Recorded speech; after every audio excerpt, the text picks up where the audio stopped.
தமிழகத்துல சத்தமே இல்லாம ஒரு 2 நாள் சிறப்பு ஒரு அதிரடி ஆக்ஷனை களத்துல செய்து காட்டியிருக்கிறாங்க சைபர் கிரைம் போலீசார்.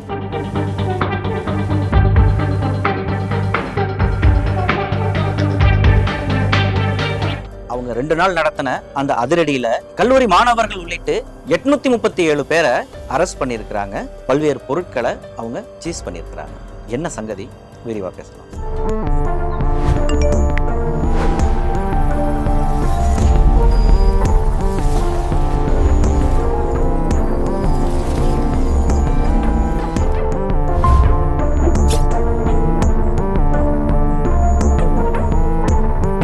Our sponsors, National Import Aluminum Modular Kitchen. Make your kitchen your way. உங்கள் வீட்டிற்கே வந்து அளவுகள் எடுத்து சிறந்த முறையில் கிச்சன்களை வடிவமைத்து தருகிறது National Import Aluminum Modular Kitchen.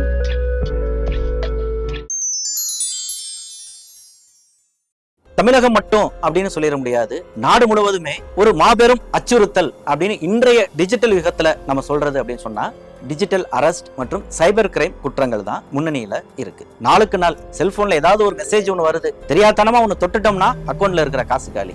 அப்பா அம்மாவுக்கு போன் பண்றாங்க, உங்க பிள்ளைக்கு நாங்க லேப்டாப் தர போறோம், ஸ்காலர்ஷிப் வந்திருக்குது, டீடைல்ஸை கொடுங்கன்னு. அவங்களும் வெகுளியா சொல்றாங்க, அவங்க அக்கௌண்ட்ல இருக்கிற 2000 3000 காசு கூட காலி ஆகுது. அப்ப இந்த சைபர் கிரைம் மோசடியில கால வைக்கிற இடமெல்லாம் கண்ணி வெடி போல எந்த நேரத்துல எப்ப யாரு சிக்குவோம் அப்படின்னு யாராலையும் கணிக்க முடியாது.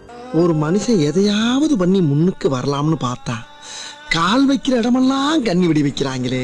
படிச்சவன் படிக்காதவன் ஏன் ஓய்வு பெற்ற அதிகாரிகள் உள்ளிட்டு இதுல சிக்கதான் செய்திருக்கிறாங்க. அதுபோல தமிழகத்துல எடுத்துக்கிட்டோம்னா கடந்த ஆண்டுல 9804 பேர்கிட்ட சுமார் 545 கோடி ரூபாய் அளவுக்கு சைபர் கிரைம் தொடர்பான குற்றங்கள் நிகழ்ந்து அவர்களிடம் அந்த பண மோசடியில இந்த கும்பல் ஈடுபட்டிருக்குங்கிற தகவல் அதிர்ச்சியை கொடுக்குது. அப்ப இதை தொடர்ந்து நாடு முழுவதும் இது ஒரு சீரியஸான பிரச்சனைன்னு கண்காணிச்சுட்டு வரக்கூடிய தேசிய சைபர் கிரைம் மற்றும் ஒன்றிய அரசினுடைய உள்துறை அமைச்சகம் இவங்க தமிழகத்தினுடைய டிஜிபி மகேஷ்குமாருக்கு தகவல் அனுப்புறாங்க. உங்க மாநிலத்துல இப்படி எல்லாம் சிக்கல் இருக்குது, இதை பார்த்து நடவடிக்கை எடுங்க அப்படின்னு சொல்லி அவர்கள் ஒரு பரிந்துரையை கொடுக்கறாங்க. உடனே சைபர் கிரைம் டிஜிபி பாலநாகதேவிக்கு இன்ஸ்ட்ரக்ஷன் கொடுக்கப்படுது.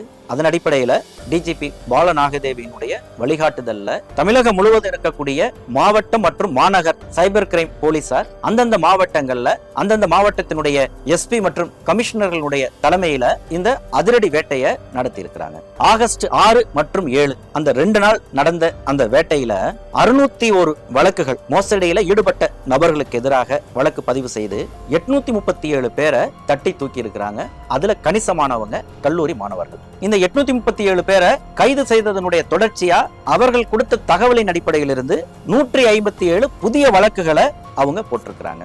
அந்த 187 வழக்குகள்ல பிரதானமானது வங்கி கணக்குகளை வாடகைக்கு விடுறது. எப்ப சைக்கிள் வாடகை கேள்விப்பட்டிருக்கோம், கார் வாடகைக்கு விடுறதை கேள்விப்பட்டிருக்கிறோம். பேங்க் பாஸ்புக்கை வாடகைக்கு விடுற கதை தமிழகத்துக்கு ரொம்ப புதுசுதான். இந்த 48 மணி நேரத்துல 204 செல்போன், 185 சிம் கார்டு, 4 லேப்டாப்பு, ஒரு பென்டிரைவு, 1,02,000 ரூபாய் ரொக்கம், 114 passbook, 29 check book, 73 ATM debit card, ஒரு கிரெடிட் கார்டு, 2 மின்னணு சாதனங்கள் அப்படின்னு எல்லாத்தையும் வாரி சுருட்டி இருக்கிறாங்க.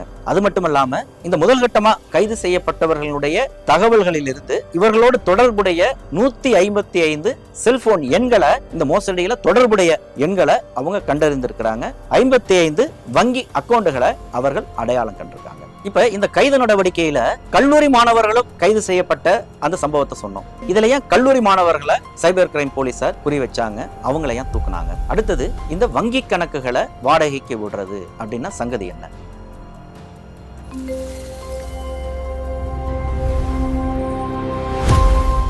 இந்த வங்கி கணக்குகளை வாடகைக்கு விடுற அந்த நடைமுறைக்கு மியூல் வங்கி கணக்குகள் அப்படின்னு அவங்க சொல்றாங்க. அது என்ன மியூல் வங்கி கணக்கு அப்படின்னா அதை தமிழ் படுத்தினோம்னா கோவேரி கழுதைகள் வங்கி கணக்குன்னு சொல்ல வேண்டியது இருக்கு. அதாவது பொதி சுமக்கக்கூடிய கழுதைகள், அதுலயும் அந்த கோவேரி கழுதைகள் தன்னுடைய தோல்ல அது என்ன இருக்குங்கிறது அதுக்கு தெரியாது. எதை தூக்கி தோல்ல வச்சாலும் அது சுமந்துகிட்டு போகிறதா அதனுடைய வேலை. அதுபோல இந்த சைபர் கிரைம் மோசடியில ஈடுபடக்கூடிய அந்த கும்பலுக்கு உடந்தையாக அந்த வந்து சேரக்கூடிய அந்த பணங்களை இவர்களுடைய வங்கி கணக்கு வழியா பரிமாற்றம் செய்து கொள்வதற்கு இவர்களுடைய அக்கௌண்ட அவங்களுக்கு வாடகைக்கு விடுறாங்க. Commission basics.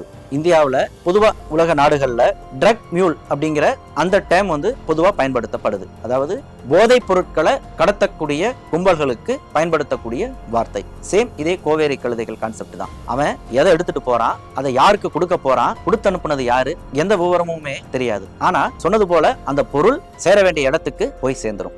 கண்ணை கட்டி தான் கூட்டிட்டு போனாங்க. கண்ணை கட்டினபடியே முழுங்க சொன்னாங்க. சார் எங்கே போனோம், யார்கிட்ட பேசணும் எதுவுமே தெரியாது சார். இவங்களை கூட எனக்கு முன்ன பின்ன தெரியாது சார். அப்ப இப்படி ஒரு நெட்வொர்க்கை அவங்க பக்காவா மெயின்டைன் பண்றாங்க. சிலர் இது நம்ம செய்யறது இல்லீகல் பிசினஸ் தான் அப்படிங்கறத தெரிந்தும் அதுல சிலர் ஈடுபடுறாங்க. சிலர் என்ன நடக்குதுன்னே தெரியாம கோவேரி கழுதைகளை போல சிக்கி தவிக்கிறவங்களும் இருக்கிறாங்க. சமீபத்துல வெளிவந்த ஒரு திரைப்படம் காட்டி, அது பள்ளத்தாக்கு பகுதிகளில் அந்த கஞ்சாவை ஒரு வணிக ரீதியா கடத்துறது அப்படிங்கிற அந்த கான்செப்ட்ல அமைஞ்சிருக்கும். அதுல அவங்க அதிக பணத்துக்கு ஆசைப்பட்டு அதுல ஈடுபடுறாங்க அப்படின்னு அதுல காட்டியிருக்க மாட்டாங்க. அவங்களுடைய யதார்த்தமும் அப்படி அல்ல.